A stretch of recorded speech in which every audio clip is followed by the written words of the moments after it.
Thank you for tuning in. मेरा नाम शाहरुख नसीर है, मैं एक RCIC हूँ कनाडा से। आज मैं वीडियो बना रहा हूँ उन लोगों के लिए जो कि federal skilled worker express entry program के ज़रिए क्वालिफाई नहीं कर पा रहे और वो ये देख रहे हैं कि उनके लिए और क्या ऑप्शंस रह जाते हैं बगैर जॉब ऑफर के कनाडा में PR लेने के। तो उसमें कुछ चीज़ें मैं आप लोगों को समझाना चाहता हूँ और आपकी मदद करना चाहता हूँ कि आप लोग अगर उस एज ब्रैकेट से, जिस तरह मैंने पहले मेंशन किया था एक्सप्रेस एंट्री में, कि एज ब्रैकेट जो है वो नज़र आता है कि गवर्नमेंट 33 या 32 तक की एज को टारगेट कर रही है। उससे ज़्यादा आपके पॉइंट्स मुश्किल हो जाते हैं एक्सप्रेस एंट्री में 460 470 CRS लेना। उसके अलावा आइलेट्स की रिक्वायरमेंट बहुत ज़्यादा है उस प्रोग्राम में। आपको 777 चाहिए आमतौर पे, जो कि काफ़ी मुश्किल से मिलता है मोस्ट लोगों के लिए। उसके अलावा जो रिक्वायरमेंट्स हैं वो एक्सपीरियंस की हैं, फॉरेन एक्सपीरियंस की हैं। उसके अलावा हमने देखा है कि एक्सप्रेस एंट्री जो फेडरल स्किल्ड वर्कर प्रोग्राम है उसमें अगर आपके ब्रदर एंड सिस्टर हैं, फ्रेंच आती है आपको, तो आपको पॉइंट्स मिलते हैं। अब सवाल ये है कि अगर आप इन चीज़ों में नहीं क्वालिफाई कर रहे तो आप कहाँ क्वालिफाई कर सकते हैं, किस तरह आप आ सकते हैं कनाडा में। तो सबसे पहली चीज़ समझना ये है कि कनाडा में जो है वो 80 से ज़्यादा परमानेंट रेजिडेंसी प्रोग्राम्स हो गए हैं। इन 80 से ज़्यादा प्रोग्राम्स में प्रोविंशियल नॉमिनेशन प्रोग्राम्स काफ़ी हैं, PNP प्रोग्राम्स इन्हें कहा जाता है। हर सूबे के अपने कनाडा में तकरीबन PNP प्रोग्राम्स ये अब 40-50 हो गए हैं मेरे ख्याल में, इससे ज़्यादा ही हो चुके होंगे अब। और इनमें जो स्ट्रीम्स हैं वो क्लासिफाइड हैं, डिफरेंट उनकी क्लासिफिकेशन है। कुछ वो हैं जो कि उन लोगों को क्वालिफाई करने में मदद करती हैं जिनका कनाडा में वर्क एक्सपीरियंस है, प्रोविंस में काम किया हुआ है उन्होंने। कुछ ऐसी स्ट्रीम्स हैं जो कि अगर आपने उस सूबों में पढ़ा हुआ है तो आपको एक्स्ट्रा पॉइंट्स मिलते हैं, वहाँ क्वालिफाई करने के लिए आप एलिजिबल होते हैं उन प्रोग्राम्स के लिए। कुछ बिजनेस इमिग्रेशन की स्ट्रीम्स हैं, कुछ एंटरप्रेन्योर्स की स्ट्रीम्स हैं। तो बात यही है कि ये 80 जो प्रोग्राम है ये इन चीज़ों में डिवाइडेड है। अब जो बंदा 35 या 40 का है और वो इन प्रोग्राम्स में क्वालिफाई नहीं कर रहा, उसके लिए कौन से प्रोग्राम्स जो हैं वो रह जाते हैं। तो उसमें आपको जो चीज़ मैं बताना चाहता हूँ वो ये है कि जो एक्सप्रेस एंट्री प्रोग्राम है, जिसमें हमने पहले बात की है कि आपके अगर 67 पॉइंट्स हो जाते हैं तो आप उसमें अपनी एप्लीकेशन सबमिट कर सकते हैं और आपको फिर एक स्कोर असाइन कर दिया जाएगा 1200 में से। तो अब 1200 में हमने देखा है कि फेडरल स्किल्ड वर्कर में 460 स्कोर चाहिए। आपका फॉर एग्जांपल 300 या 350 बन रहा है, तो फिर आपके क्या चाहिए, आपके पास फिर भी जॉब ऑफर नहीं है। तो जो एक्सप्रेस एंट्री प्रोग्राम है उसका एक पूल बनता है और जब वो पूल है वो पूरे कनाडा में जितने भी प्रोविंसेस हैं उनके पास उनको एक्सेस दी जाती है कि वो उस पूल में जाके किसी भी बंदे को इनवाइट कर सकते हैं। और आम तौर पे हमने देखा है कि ऑक्यूपेशन बेस पे, ऑक्यूपेशन जो आपका है नॉक जो है उसकी बेस पे प्रोविंसेस ड्रॉ करते हैं डायरेक्टली उस पूल से। किसी का स्कोर 350 भी हो सकता है और उसे ड्रॉ मिल सकता है इसकी बेस पे। कौन सा सूबा करता है इस तरह? अल्बर्टा करता है इस तरह। तो अल्बर्टा की वेबसाइट मैंने नीचे डाली है डिस्क्रिप्शन में, उनके अगर आप जाके देखेंगे तो वो कहते हैं कि अगर आपका 300 स्कोर भी है CRS का तो फिर भी पोटेंशली वो आपको ड्रॉ कर सकते हैं। एक चीज क्लियर हो जाए कि ये जो आपको 300 स्कोर मिनिमम है, इसका ये मतलब नहीं है कि आपको गारंटी अल्बर्टा ड्रॉ करेगा। इसका ये मतलब है कि पोटेंशली जो है वो अल्बर्टा आपके ऑक्यूपेशन की बेस पे आपको ड्रॉ कर सकता है अगर आपका स्कोर 300 से ज्यादा है, जो कि उन्होंने किया है पहले। उसके अलावा सस्कैचुआन का एक अपना प्रोग्राम है, उसकी क्राइटेरिया डिफरेंट है, उसके बारे में एक अलग वीडियो बनाऊंगा। उसकी स्ट्रीम अलग है, उसमें भी आप क्वालिफाई कर सकते हैं। आपको लेकिन आइलेट्स और एजुकेशन असेसमेंट करवा के रखना जरूरी है, इसके बगैर आप आगे नहीं बढ़ सकते PR के लिए कनाडा में। उसके अलावा जो प्रोविंसेस एक्टिव हैं वो है नोवा स्कोशिया, वो ईस्ट में प्रोविंस है कनाडा का, उसका भी अपना प्रोग्राम है एक्सप्रेस एंट्री से लिंक। ज्यादातर प्रोग्राम्स जो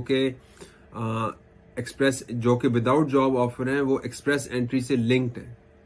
तो आपकी एक्सप्रेस एंट्री में वंस अगेन प्रोफाइल होना जरूरी है, चाहे आपके सिर्फ 67 पॉइंट्स बन रहे हैं 100 में से और 300 पॉइंट्स बन रहे हैं 1200 में से। तो उसके लिए जाहिर बात है once again IELTS education assessment लाजमी है।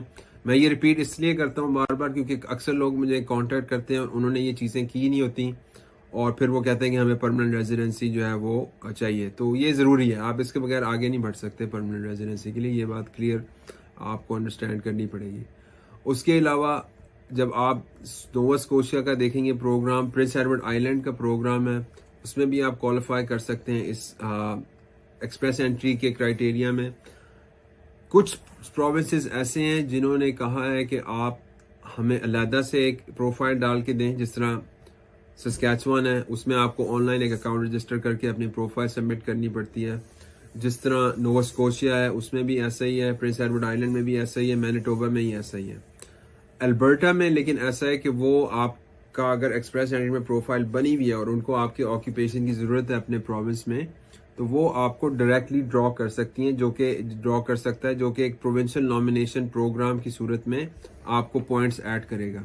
और जो प्रोविंशियल नॉमिनेशन प्रोग्राम है उसकी अगर आपको किसी भी सूबा कोई भी नॉमिनेट कर दे तो आपको 600 पॉइंट्स मिलते हैं एक्सप्रेस एंट्री में, जो कि 600 पॉइंट्स ऑटोमेटिकली आपका कट ऑफ स्कोर जो है वो आप ऊपर चले जाएंगे कट ऑफ स्कोर से। तो आपका 300 स्कोर है, आपको 600 मिल गए तो आपका 900 स्कोर बन जाएगा। उस तरह फिर आप आराम से आ सकते हैं। तो मैं ये इसलिए मेंशन कर रहा हूँ क्योंकि मैंने अक्सर क्लाइंट्स को इस प्रोग्राम्स के जरिए मदद की है, उनको मैंने सस्कैचुअन या और जो डिफरेंट प्रोग्राम्स हैं उनकी इंफॉर्मेशन दी है, और वो लोग अल्हम्दुलिल्लाह अल्लाह के फजल से, अल्लाह के करम से, अपनी मेहनत से उन प्रोग्राम्स में PR में क्वालिफाई करके अब या तो आ चुके हैं या आ रहे हैं। तो आप लोग भी कोशिश करें कि अपना आइलेट्स और एजुकेशन असेसमेंट रेडी रखें, और आप लोग जब अप्लाई करें तो आप सारे जो सूबे जो मैंने नीचे लिखे हैं उसमें आप अपनी एलिजिबिलिटी करें और अपनी प्रोफाइल डाल दें। कुछ नहीं जाता आपका प्रोफाइल डालने में, ज़्यादातर प्रोफाइल जो है वो फ्री में आप सबमिट कर सकते हैं, provided you have the right document. उसके अलावा एक जो नया प्रोग्राम जो कि मैं मेंशन करता हूं लोगों को, एक है program rural and northern immigration pilot program. इस प्रोग्राम में जो स्मॉल कम्युनिटीज हैं कनाडा में, उनको गवर्नमेंट मदद कर रही है कि वो फॉरेन वर्कर्स डायरेक्टली हायर करके अपनी कम्युनिटी में लाएं और उनको परमानेंट रेजिडेंसी भी दी जाए। इसका लिंक भी है। ये बहुत एक ज़बरदस्त प्रोग्राम है जो कि कोविड से पहले लॉन्च हुआ था, लेकिन कोविड के दौरान थोड़ा इसकी जो कह लें कि एक्टिविटी थी वो कम हो गई थी। लेकिन अभी पिछले महीने बल्कि नवंबर में government of Canada, Justin Trudeau ने इमिग्रेशन मिनिस्टर ऑफ कनाडा को, जो नए आए हैं, उनको मैंडेट दिए कि आप मजीद काम करें इस तरह के प्रोग्राम्स में जिनमें जो फॉरेन वर्कर्स हैं वो स्मॉल कम्युनिटीज़ में आके वहाँ की आबादी बढ़ाएं, वहाँ काम करें और उनको PR दी जाए। तो इसका लिंक मैं नीचे दे रहा हूँ। मैंने बहुत लोगों को पहले भी इंकरेज किया इस प्रोग्राम में अप्लाई करने के लिए। इसमें आइलेट्स और एजुकेशन असेसमेंट करना भी ज़रूरी है, इसके बगैर वंस अगेन आप अप्लाई नहीं कर पाएंगे। लेकिन इसको ज़रूर आप अपने बुक मार्क में रखें, ये आगे जाके बहुत बढ़ने लगा है और अभी और मज़ीद इस किस्म के प्रोग्राम्स आएंगे जो कि इंकरेज करेंगे कि जो बाहर से बंदा आ रहा है वो स्मॉलर कम्युनिटीज़ में जाए। हम यहाँ देखते हैं कि आमतौर पर जो ज़्यादातर इमिग्रेंट आता है वो टोरंटो, वैंकूवर, कैलगरी, बड़े शहरों में ही चला जाता है और छोटे शहरों में नहीं जाता। छोटे शहर भी यहाँ के बहुत अच्छे हैं, बहुत खूबसूरत हैं, सारी फैसिलिटीज़ हैं, कोई फैसिलिटीज़ में कमी नहीं है। तो इस तरह के प्रोग्राम्स आ रहे हैं, आपको मैं लिंक दे रहा हूँ। मज़ीद मैं वीडियोस बनाऊंगा इनके बारे में। आप लोग बस अपनी जो तैयारी है वो पूरी रखें और अप्लाई करें। जहाँ तक मेरी मैं मदद कर सकता हूँ मैं करूँगा, लेकिन आपको अपने ऊपर जो है वो रिस्पॉन्सिबिलिटी लेके अपना जो प्री रिक्विजिट्स हैं वो पूरे करके रखना ज़रूरी है। वो ज़ाहिर बात है मैं या कोई और आपके लिए नहीं करके देगा, आपको खुद करने होंगे। तो ये चीज़ों पे गौर रखें। लिंक्स मैंने नीचे शेयर कर दिए, आगे जाके मैं इन प्रोग्राम्स की डिटेल भी आपको वीडियो के ज़रिए बताऊँगा। और डिसअपॉइंट ना हो, डिस्करेज ना हो। और अगर आप यहाँ नहीं आते तो जहाँ आप रह रहे हैं उस मुल्क को बेहतर बनाएं, उन शहरों को बेहतर बनाएं, उस बिजनेसेस को बेहतर बनाएं। ज़रूरी नहीं है कि ज़ाहिरी बात है हर कोई कनाडा में आके ही सेट होए, और भी दुनिया में बहुत खूबसूरत जगहें हैं जहाँ बेहतरी चाहिए।